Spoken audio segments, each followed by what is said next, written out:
Assalamu alaikum warahmatullahi wabarakatuh. Bismillah wa salatu wassalamu ala rasulillah amma ba'd. As you guys are aware, inshallah, when this video drops, Ramadan is going to be in about a week. Bin al-Kareem. And let me be honest with you, most people don't lose Ramadan because they're lazy. They lose Ramadan because they're waking up and they're guessing. Guessing when they'll read the Quran, guessing when they will work, guessing when they will rest, guessing when they will train. And then they wonder why they feel rushed, foggy, and reactive every single day whilst this blessed month has arrived upon us. So to keep it short, guys, if you click this video because you want to design your most productive Ramadan, not in theory best, but day to day, and you're tired of winging it and hoping things just fall into place, then bi'inillah ta'ala this video is for you, because I'm here to give you the things that bi'inillah ta'ala will help you go from surviving to thriving in your days during this blessed month of Ramadan. You see, in this video I'm going to show you a daily Ramadan system you can actually design around, one that removes the guesswork and changes how your days feel without burning out. And that is a problem. I actually asked a question today, subhanAllah, one of the halaqas, of how to avoid burnout. And we're going to speak about the things that I learned and the things that I added for myself, inshallah. The biggest thing I want you to understand from the start is that your Ramadan day doesn't start in the morning. This is the biggest misconception. Your day starts the night before. Because when you wake up thinking, what do I do? You're already late, guys. You're already under pressure. You're already reacting. But when you implement what I tell you in this video, right, in your day, you wake up executing. And subhanallah, guys, this is going to change the trajectory of how your day goes, inshallah, right? So the first thing, bi'idhnillah ta'ala, is to anchor your day around your worship, which is very self-explanatory, but I'm going to explain and go into more detail, inshallah. To design your most productive Ramadan, you don't start by adding a lot more things. You start by fixing what your day is built upon. You see, most people design their Ramadan days around tasks, work, messages, whatever the case may be, responsibilities. And when they try, right, and when they try to squeeze worship into whatever time is left, they end up not doing it. And when worship is optional, everything else becomes urgent. That's why the day feels rushed, even when you technically did a lot. And that is a problem, guys, that we're trying to fix, inshallah, right? You see, when worship isn't anchored, everything competes for attention. You're moving, but you're not grounded. Your day in Ramadan needs a fixed spiritual anchor. Something that doesn't move,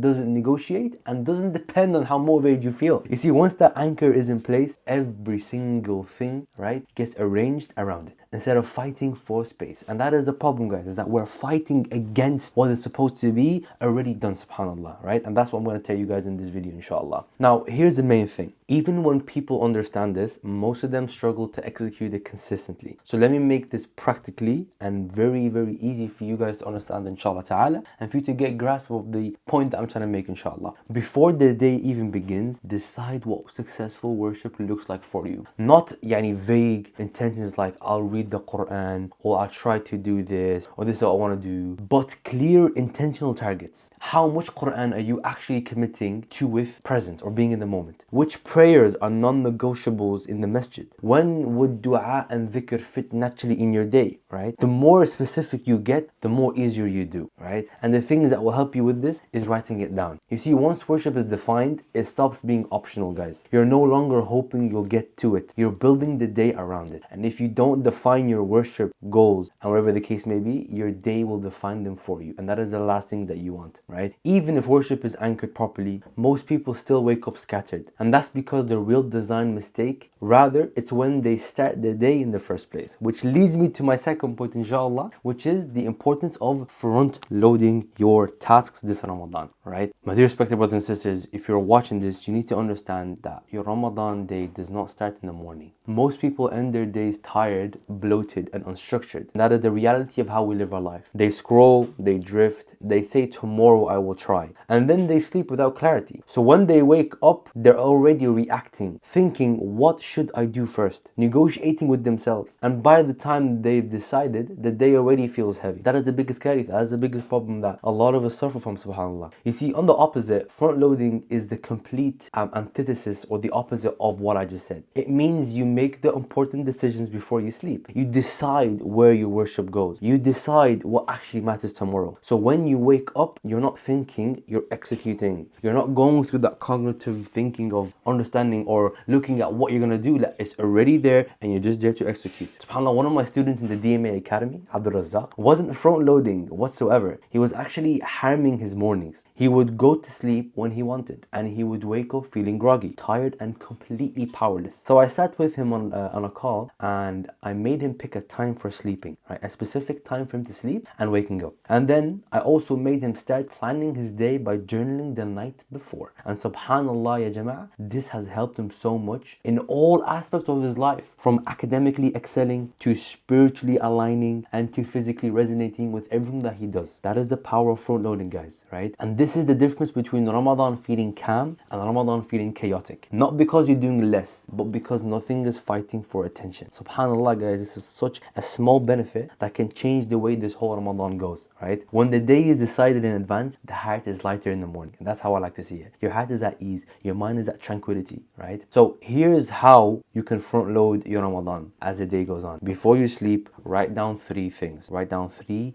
main things. Your main worship focus for tomorrow, your non-negotiable win, and the one task that actually needs your best energy. For example, after Fajr, understanding that my energy is best after Fajr, and then that's it. No long plans, no overthinking. What this does is just giving you clarity. Tamam? Now, once the day is designed properly, the next mistake people make is trying to force productivity instead of respecting how Ramadan actually feels in the body. Right? This is the biggest problem that we suffer from, guys. Right? There's not understanding that, yes, we're going to be in a specific energy deficit, and we have to understand that. Because Ramadan productivity isn't about time management, ya jama'ah. And this is the biggest misconception. It is about energy management, and especially in Ramadan. Which leads me to the third section, guys. Your energy, subhanAllah. You see, your energy in Ramadan is different. Your sleep is different. Your focus comes in waves, and when you try to operate it like it's a normal month, you end up fighting yourself. That is the biggest problem that we suffer from every single Ramadan, right? That, for me at least. You try to force deep work when your body is depleted. You feel guilty for resting, and then you wonder why you feel drained before iftar even begins or even comes, subhanAllah. And that is the importance of aligning your biology with the routine and the lifestyle that you live during Ramadan. You see, high performers don't fight against their biology. They do things at the right time. They respect when their clarity is highest and protect those windows at all costs. And they stop demanding peak performance during low energy periods. Okay, that is someone who knows, that is someone who is aware, that is someone who is understanding of their biology and understanding of and being aware of the environment that they're in. Okay, and that is why when you align mentally demanding tasks with moments of clarity and reserve lower energy times for light worship, reflection, or rest, the day stops feeling like a battle. You're no longer forcing productivity, you're flowing with the wave of Ramadan instead of resisting it, subhanAllah. And this is where you get into optimum level of flow and you don't feel guilty about how your day went, right? Because people feel guilty about how their day went because, they didn't align themselves with the right energy levels, which is the problem. So here's how to apply this, guys. Pay attention to when your mind feels clearest in Ramadan. For most people, that's after Fajr. At least for me, it's after Fajr, right? It could be late morning or sometimes after Asr before Iftar. Those are where you place your hardest thinking and most important responsibility, right? When that is done, now identify your low energy periods. That's where rest, dhikr, light reading, or quiet worship belongs. Not because you're lazy, but because you're being intelligent with your energy. You're being very smart and diligent with your energy. And this is the importance of understanding this concept. Now, this is where a lot of people get stuck, okay? They understand all of this intellectually and they understand all of this logic, right? And they know what to do. But when it comes to the time of actually implementing this day after day, they fall back into their old patterns, right? And then something that's inevitable. Yes, when you start a new habit, it will be hard to stick to that habit. But how are we able to understand this in a level where we are always consistent? That problem is not a discipline problem. It's an environment problem, okay? And this is why it is very important to understand that it is not you. The more disciplined your environment is, the less disciplined you have to be. So don't swim upstream. Right? And this is exactly why the DMA school group exists, because knowing what to do isn't the problem. Implementing it consistently is. DMA, the Disciplined Muslim Academy, is a space where young Muslim men build themselves physically, mentally, and spiritually without overwhelming or doing extreme routines.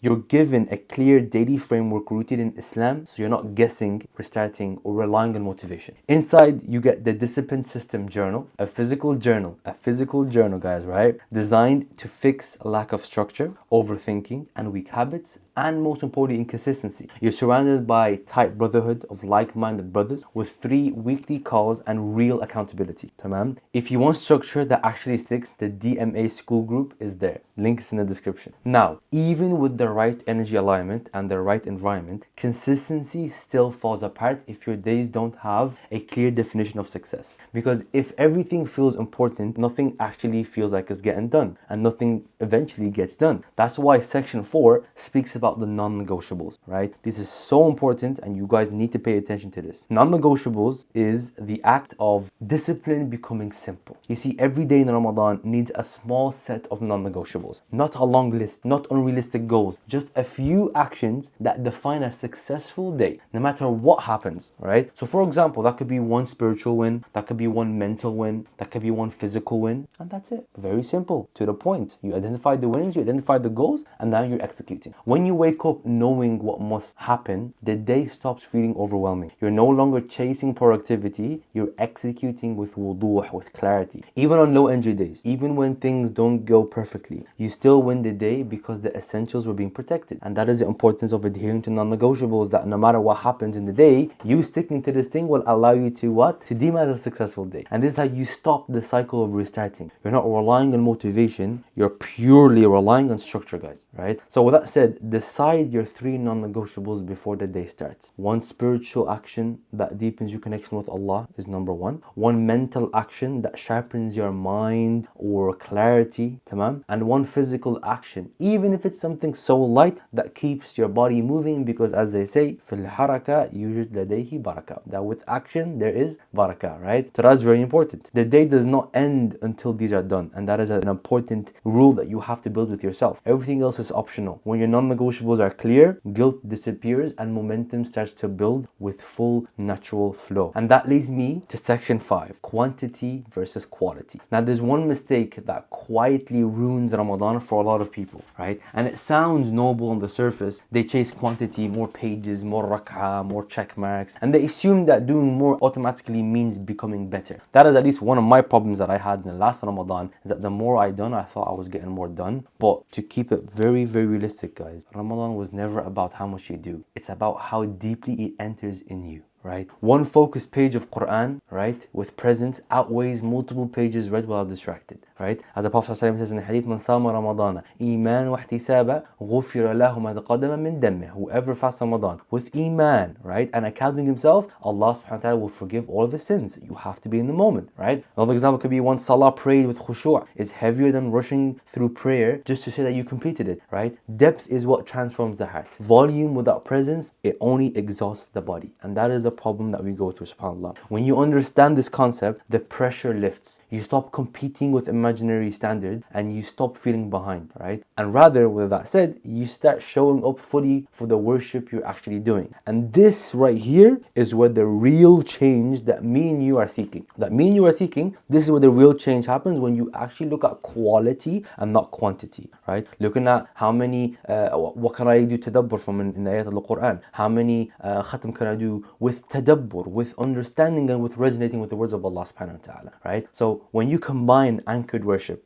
front loading the day, energy awareness, non-negotiables, and depth over volume, Ramadan stops feeling chaotic, and bi'idhnillahi ta'ala, it will feel more intentional. So with that said, if this video helped you out, understand this isn't just about Ramadan, it's about living with intention instead of default. I also made a full masterclass called Live with Purpose and Not Default, where I break down the deeper system behind everything we spoke about today, inshallah. If you're tired of drifting and you want structure that actually makes you stick to it and it carries you, that video is on screen right now, inshallah ta'ala. And with that being said, I'll see you guys in the next one. Wassalamu alaikum wa rahmatullahi wa barakatuh.